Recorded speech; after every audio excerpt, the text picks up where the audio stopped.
அப்புறம் ஓசெல்லாம் எடுத்து போருக்குள்ளே விட்டாச்சு. போருக்குள்ளே விட்டதும் ஒரு 30 அடி தான் போச்சு.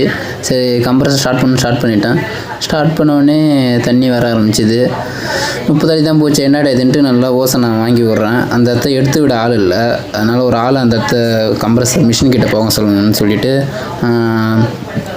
போர்கிட்டே இருந்தேன். தண்ணி நல்லாவே அடிச்சுது. சரி சோப்பு வாங்கின சொல்லணும்ண்ணா அப்படின்னு சொன்னேன். சோப்பு எதுக்கு பார்த்தா அப்படின்னு கேட்டாங்க. போரில் இருக்கிற அழுக்கு மண் எதாக இருந்தாலும் சீக்கிரமாக வரும். நம்ம 3 மணி நேரம் கம்ப்ரஸர் ஓடினா அது 1 மணி நேரத்துலேயே ஸ்பீடு வெளியே தள்ளணும் தண்ணி அப்படின்னு சொன்னேன். சரிப்பா வாங்கினா தரேன்ட்டு வாங்கினார பையன் அனுப்பிச்சிட்டாங்க. நம்ம ஊதினே இருக்கும்போதே திடீர்னு ஒரு 10 அடி உள்ளே வாங்குச்சு. என்னான்னு பார்த்தா சைடில் போர் பக்கத்தில் சைட்லலாம் ஏர் வர ஆரம்பிச்சிது. சைடில் ஏர் வர ஆரம்பிக்கும் போது பாதி ஏர் அவுட்டரில் வெளியே வருது. அவுட்டரில் ஏர் வந்தாலும் பரவாயில்லன்ட்டு நம்ம ஊதிட்டு தான் இருந்தோம். கரெக்டாக ஒரு 1/4 மணி நேரம் கழித்து பார்த்தீங்கன்னா